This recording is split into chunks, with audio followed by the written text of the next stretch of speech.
Luego te preguntaré sobre el próximo primer ministro. No sé si es presidente o primer ministro. Primer ministro. Pues te preguntaré sobre el próximo primer ministro de Israel que va a suceder seguramente a Benjamin Netanyahu. Pero antes has hablado, bueno, ahora justo también estabas comentando, ¿no? Lo de planes ocultos, ¿no? Y el Gran Israel, y has dicho que hay dos partidos que apoyan a Netanyahu que están por este tema, ¿no? Por el Gran Israel. Y me gustaría preguntarte qué dos partidos son y cómo será o cómo es el Gran Israel que se imaginan. Vale, los dos partidos son, uno se llama Poder Judío y otro se llama el Partido Sionista Religioso. Los dos líderes son Bezalel Smotrich, este ministro de Finanzas que te decía antes, y que por cierto estuvo la semana pasada en Nueva York en una manifestación, y luego el otro se llama Itamar Ben Gvir. Este señor ha sido muy polémico y muy conocido.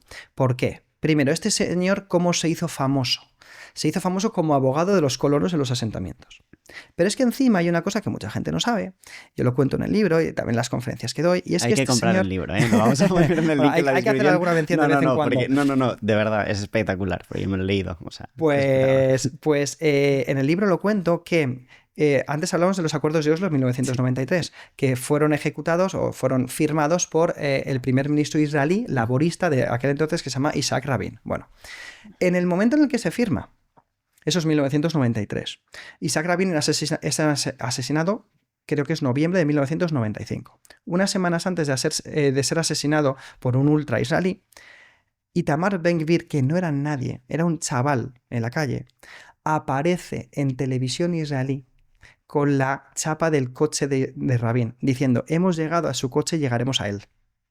Vale, unas semanas después es asesinado Isaac Rabin. Ese es el señor Itamar Ben Gvir, que hoy día es el ministro de Seguridad Nacional de Israel.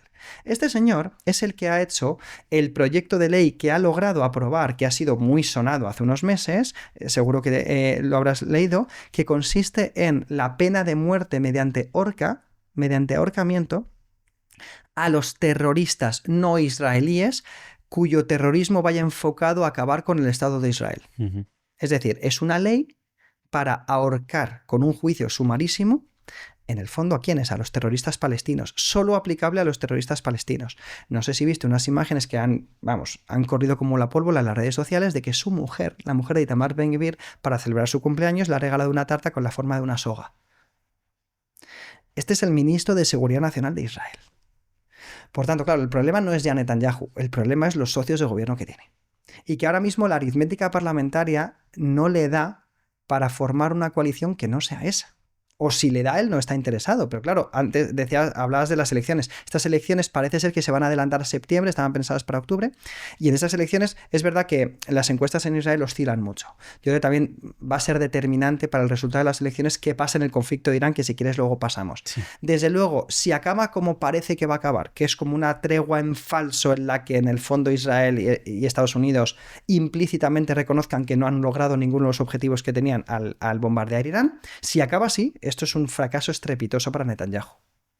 Y para Estados Unidos. Y para Estados Unidos, desde luego. Ahora porque estamos hablando de Netanyahu. Pero es que hay muchas críticas internas a Netanyahu por esto. Además, económicamente le está saliendo muy gravosa la guerra. Además, hay que recordar que Israel lleva en estado de guerra 2 años. 2 años y medio, con todas las muertes de militares que eso supone, con el esfuerzo económico que supone. Y esto está siendo muy criticado en Netanyahu por eso. Además, no nos olvidemos del fracaso de inteligencia que fue el 7 de octubre. No nos olvidemos que tiene 3 juicios pendientes por corrupción.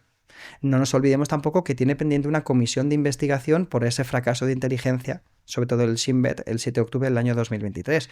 Por tanto, estamos hablando de un Netanyahu que está muy tocado. Y ya te digo, todo va a depender de cómo acabe el conflicto en Irán. Yo creo que realmente si hubiera caído el régimen de Irán, Netanyahu habría salido elegido. Es más, habría evitado la cárcel, yo creo. Si no, por eso tiene tanto empeño. Y por eso ahora mismo que están negociando, mientras tú y yo estamos hablando, siguen supuestamente en pie las negociaciones entre Estados Unidos e Irán, aunque yo creo que hay mucho de mascarada ahí, pero bueno. Por eso ahora mismo que está haciendo Netanyahu, invadir el sur del Líbano. ¿Para qué? Para que cuando Donald Trump le fuerce a parar, haber invadido lo máximo posible también para diezmar a Hezbollah, que eso es verdad, que es un régimen, es una organización que le lleva hostigando desde 1982, sobre todo en la zona del norte de Israel. ¿Y el Gran Israel? que has dicho, ¿no? Que hay Sí, algunos perdón. socios que quieren Sí, hacerlo. entonces, el tema es que ni O sea, siquiera, ¿cuál es la verdad del Gran ni Israel? siquiera entre los expertos se sabe realmente cuál es ese Gran Israel. Porque vamos a ver, ¿en qué consiste? Bueno, pues en que uno va leyendo la Torá, ¿no? Los 5 primeros libros, el Pentateuco, que decimos los cristianos, los 5 primeros libros del Antiguo Testamento, y es que uno encuentra muchísimas referencias a cuáles habrían sido los límites geográficos de esa tierra que Dios le promete a Abraham. Entonces, según si coges números, el libro de números, según si coges Génesis, etcétera, etcétera, vas viendo que el territorio cambia. Por eso verás mapas en internet y, de nuevo, si tus seguidores y tus espectadores meten Gran Israel en internet mapa, le aparecerán 20.000 mapas diferentes. Mira, el Orden Mundial, que es una página que yo recomiendo que hace unos mapas fantásticos, hizo uno donde se ve las diferentes visiones del Gran Israel. Claro, es que si tú te coges la versión más maximalista del Gran Israel, es que llega hasta la ciudad de Ur, que era de donde era Abraham. Es decir, estamos hablando del sur de Irak, cogiendo toda Jordania, toda Siria, todo el norte de Arabia Saudí. Es una locura. Todo el margen oriental del Nilo, o sea, todo el este de Egipto, hasta allí llegaría el Gran Israel. No hay nadie en su sano juicio, yo creo, en Israel, excepto los más fanáticos, que se planteen eso. Pero podría haber un Gran Israel menos gran, por así decirlo, un pelín más reducido, que abarcaría el sur del Líbano, desde luego abarca toda Palestina y abarca también la península del Sinaí. Y eso que dicen de que la bandera de Israel del Nilo al Éufrates, ¿no? Pues que eso sería el Gran Israel o Yo, me estoy hasta donde lo que he equivocando. leído, yo no soy un experto en sionismo, yo hasta lo que he leído, eso es un mito. ¿Por qué? Porque sí, que se habla de que la bandera de Israel efectivamente tiene 2 líneas azules, ¿no? Que una sería el Nilo y otra sería el Éufrates, con la idea de que, yo creo que también hay cierta propaganda antisionista en eso, ¿no? No, claro, es que desde el comienzo, desde la propia bandera, los israelíes están diciendo que su proyecto es el Gran Israel desde el Nilo hasta el Éufrates, ¿no? Hasta Irak. Yo hasta lo que he leído no es así.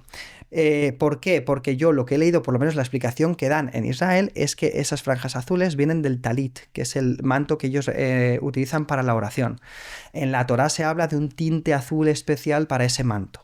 De manera que sería pues una especie de guiño a los rezos que hacen los judíos. No vendría tanto por la línea del Éufrates y la línea del Nilo. Eso es lo que he leído, que podría haber mucho más de mito que de realidad. ¿Y cómo será el sucesor de Netanyahu?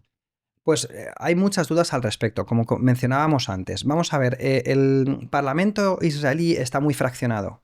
Para que te hagas una idea, hay 120 escaños y hay 14. Ahora mismo 14 partidos representados. Por tanto, está muy atomizado.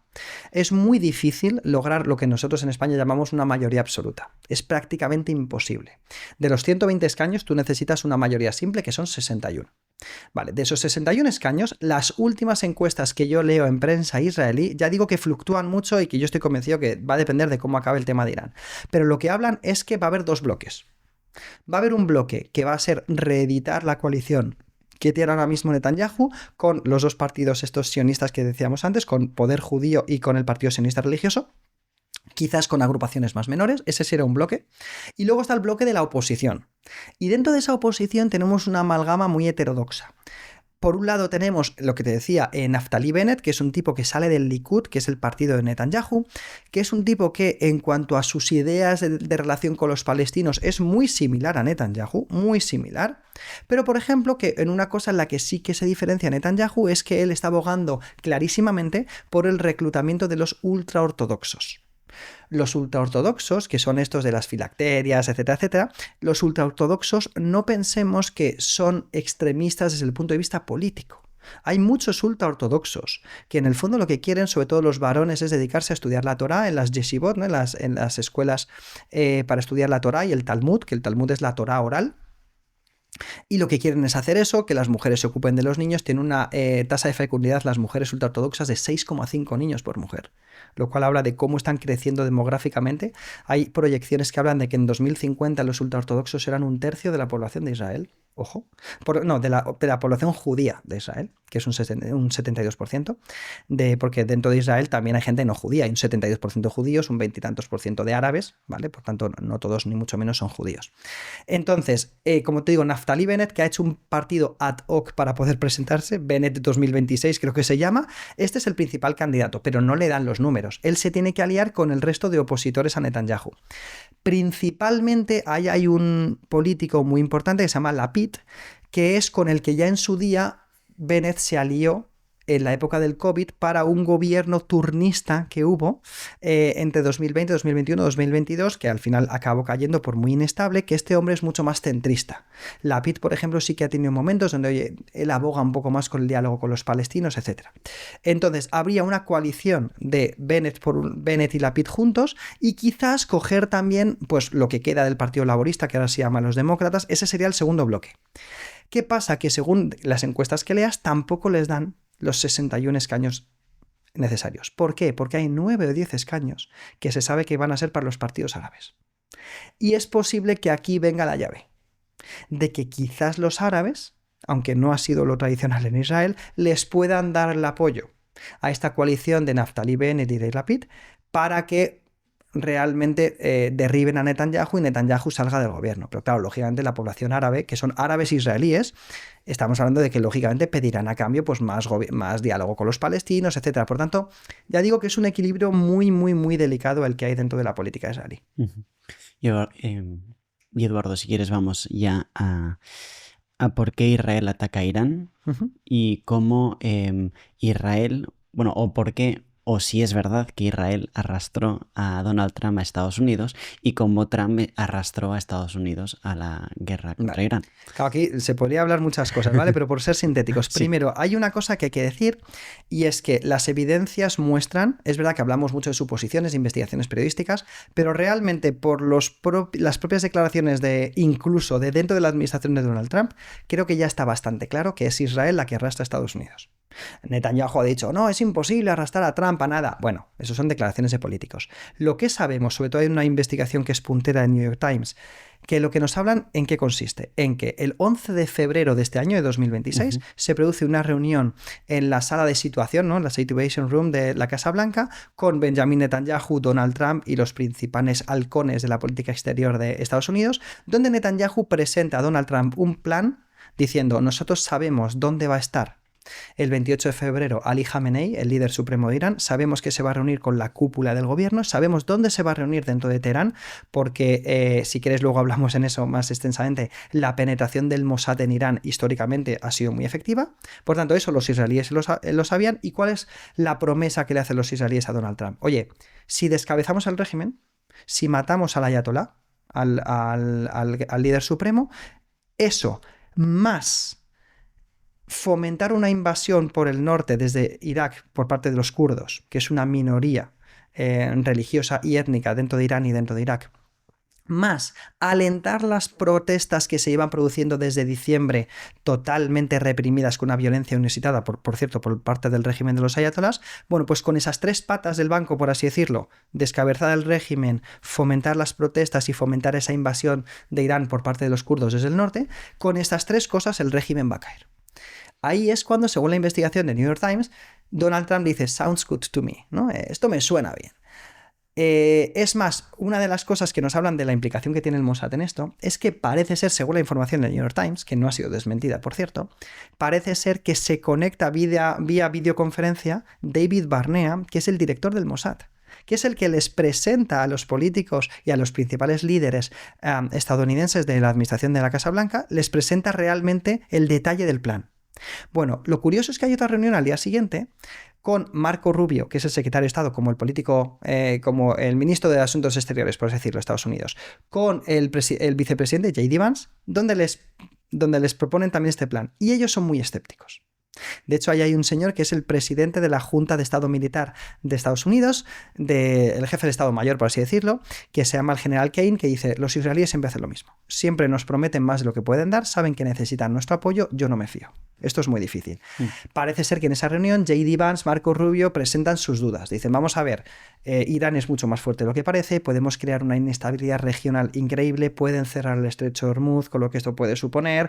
Esto es más, nosotros no hemos sido votados por el movimiento MAGA precisamente para meternos en aventuras externas, sino para Make America First Again. Por tanto, vamos a tener mucha resistencia interna, no lo hagamos. Pero se impone el sí. ¿Por qué sabemos también que esta investigación de New York Times va bien encaminada? Porque después, el 3 de marzo, el propio Marco Rubio, no se sabe si es un desliz o no, yo no creo que a esos niveles de política uno cometa esos deslices, Marco Rubio dice, efectivamente sabíamos que los israelíes iban a atacar, Por tanto, sabíamos que los iraníes iban a atacar en represalia y nos iban a caer al final las bombas iraníes por algún lado, en nuestras bases militares o lo que sea. Por tanto, tuvimos que hacer un ataque preventivo, con lo que estaba viniendo a decir los israelíes nos arrastraron, ¿no? Entonces yo creo que hay una cierta unanimidad al respecto. ¿Qué intereses tenía Estados Unidos? El problema es ese, que no se sabe qué intereses perseguía Estados Unidos, porque si uno ve las declaraciones de Donald Trump desde el 28 de febrero, que es desde cuando se inicia la guerra hasta hoy día, el número de contradicciones en las que cae, dice que quiere acabar con el régimen y luego dice que no. Dice que el objetivo es el programa nuclear y luego dice que no. O sea, a Donald Trump hay que hacerle caso a lo que hace y no a lo que dice, ¿vale? Porque al final es que se está desdiciendo constantemente. Lo que sí que tengo claro es que Israel tenía meridianos los objetivos que quería. Hay que entender que aunque hasta 1979 no fue así, si quieres luego andamos en ello, porque entre 1948, creación del Estado de Israel, y 1979, que es la Revolución Islámica del Ayatollah Khomeini, hubo una relación prácticamente casi de hermandad entre Israel e Irán, que es una cosa que puede chocar, pero fueron los socios estratégicos prioritarios de la zona. Si quieres luego ahondamos más en eso y te explico por qué. Desde 1979, con la revolución de los ayatolás, la revolución islámica, se habían convertido en una amenaza existencial para Israel.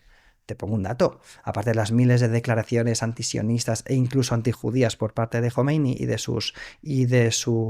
los miembros de sus diferentes gobiernos, es que hay una plaza que ha sido bombardeada por Israel en Teherán, que es la plaza de Palestina, con un contador, con una cuenta atrás para la destrucción del Estado de Israel.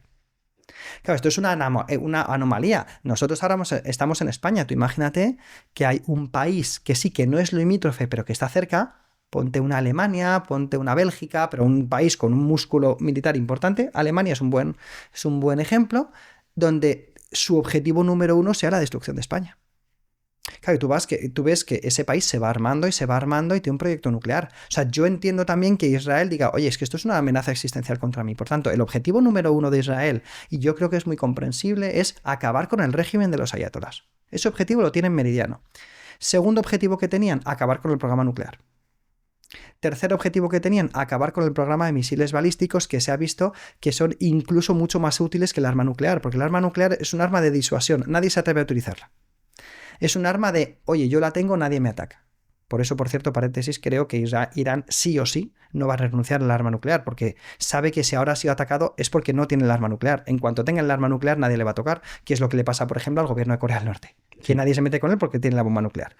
Por eso, uno de mis temores es que esto va a acabar en una escalada nuclear, porque si Irán se hace con el arma, Arabia Saudí se va a hacer con el arma, Turquía se va a hacer con el arma, y va a haber una proliferación nuclear peligrosa. Por tanto, para acabar un poco respondiendo, los tres objetivos que tenía Israel básicos son esos tres: acabar con el régimen, acabar con el programa nuclear y con el programa de misiles balísticos. No han logrado ninguno de los tres. Ninguno de los tres. Ninguno de los tres. ¿Por qué? Porque sí, descabezaron al régimen. Pero es que quizás con lo que no contaban era que el poder en Irán, si quieres luego ahondamos en ello, es mucho menos vertical de lo que parece. Está mucho más distribuido incluso entre las propias provincias que componen Irán. Por tanto, descabezar el régimen no implica acabar con el régimen. De hecho, fíjate que han matado a Ali Khamenei y han puesto a su hijo, a Mujtaba Khamenei, tiene 56 años, es verdad que nadie sabe si está vivo o no, pues no hemos visto imágenes suyas, dicen que está herido, que está desfigurado, pero ahí sigue. Pero es que en el fondo el organigrama de poder de Irán es mucho más rico que solo el líder supremo. Está la Guardia Revolucionaria, está la presidencia, bueno, hay muchísimos, ¿no?, que mandan en Irán, y es mucho más horizontal de lo que pensaba. El programa nuclear nos vendieron el año pasado, la famosa guerra de los 12 días, nos vendieron los estadounidenses y los israelíes que habían acabado con el programa nuclear. Hoy día se sabe que no es así, porque se calcula que hay 450 kilos de uranio enriquecido que pueden ser utilizados para hacer la bomba, que siguen escondidos en algún sitio de Irán, seguramente bajo suelo. Y el programa de misiles balísticos, desde luego, no ha sido ni mucho menos sustituido, porque hasta que se ha firmado el alto al fuego seguían mandando misilazos los iraníes, sobre todo a Emiratos Árabes Unidos y a Israel. ¿Y a Irán de alguna manera le ha beneficiado la guerra? Entiéndeme, porque ahora dicen que, bueno, en el New York Times creo que Irán es la cuarta potencia mundial. Claro, eso es una tesis de Robert Pape, que es un geopolitólogo muy conocido, además acertado históricamente en muchas de sus previsiones. Robert Pape dice, de acabar así la guerra, cuando digo así es lo que los estadounidenses llaman un taco con bastante mala leche contra Trump, que es Trump always chickens out, ¿no? Trump siempre da la espantada y se acaba yendo de los conflictos. Bueno, pues si hace un taco mal hecho, que es lo que está intentando hacer Donald Trump, que es, venga, vamos a lograr la reapertura de Hormuz, que por cierto, fíjate qué logro geopolítico que es, reabrir una cosa que ya estaba abierta antes de la intervención. Ese sería el logro de Donald Trump, más un supuesto compromiso de Irán de renunciar a su programa nuclear. Eso es todo lo que le puede rascar a Irán. De acabar esto así, esto es una victoria, desde luego, geopolítica de Irán. ¿Por qué? Porque una vez más, y no es ni la primera, ni la segunda, ni la tercera vez en la historia de Irán, resiste, estando en inferioridad de condiciones. No solo eso, sino que encima los que realmente tienen el poder, que es la Guardia Revolucionaria, se han impuesto dentro de Irán. Además, la táctica que ellos han utilizado, que es hacer más costosa la guerra a Estados Unidos y sus aliados, ha sido muy efectiva porque Irán sabe que de tú a tú no puede competir militarmente con Estados Unidos. Es más, ha habido mucha destrucción por parte de los bombardeos israelíes estadounidenses en infraestructuras, etcétera, en Irán. O sea, Irán está muy dañada en ese sentido. Y es verdad que tiene una cuestión económica que no puede sacar todo el petróleo, que en gran medida ellos dependen de las exportaciones de petróleo. O sea, está claro que Irán ha sido dañada. Pero de acabar esto así, realmente es una señal al mundo y sobre todo es una señal a su región de que son el poder hegemónico, porque no han conseguido vencerles. Por eso habla Robert Pape de la cuarta potencia mundial. Y claro, si a eso le sumas un desarrollo nuclear, pues apaga y vámonos. Por eso yo creo que efectivamente Estados Unidos, en el fondo Trump sabe que aunque él se enfrenta a las elecciones de midterm ahora en otoño, y él sabe que tiene que acabar esto como sea, esto realmente va a empoderar mucho.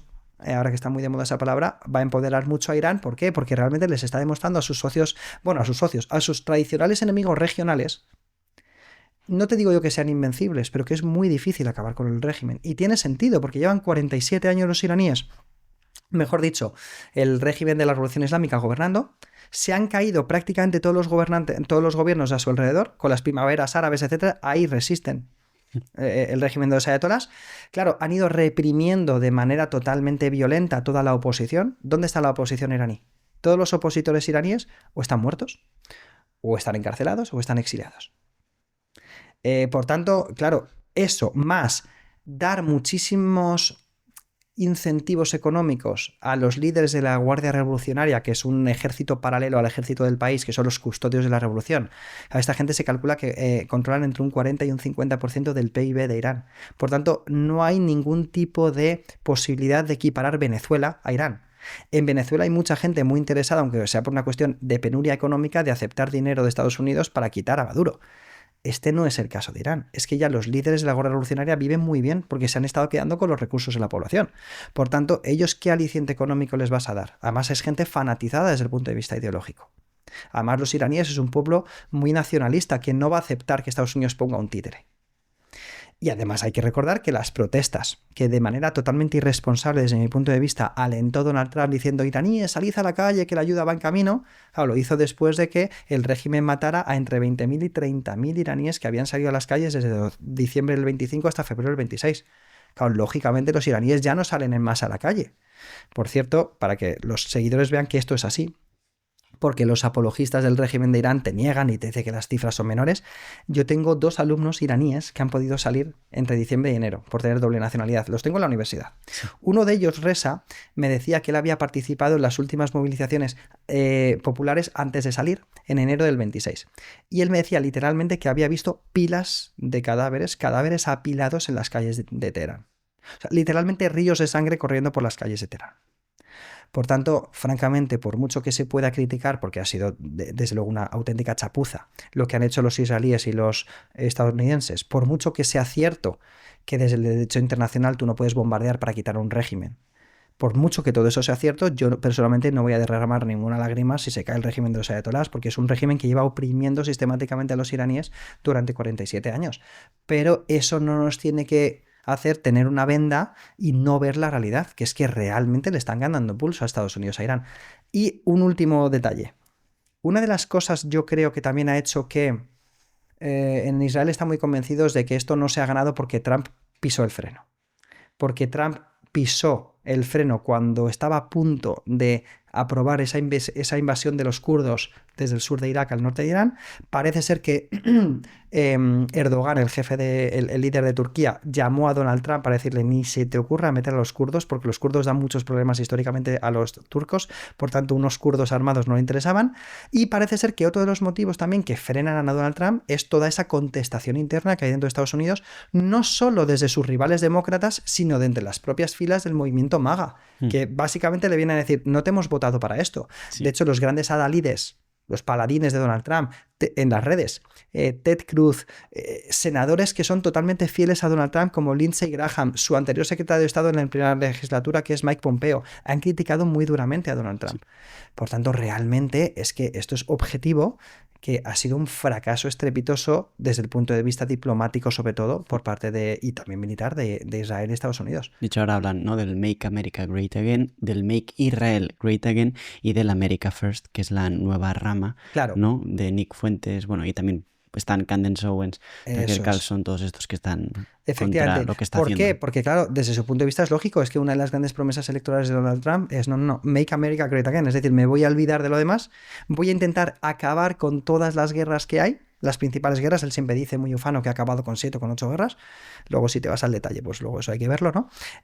Para centrarse en Estados Unidos. Y realmente esa no es la realidad.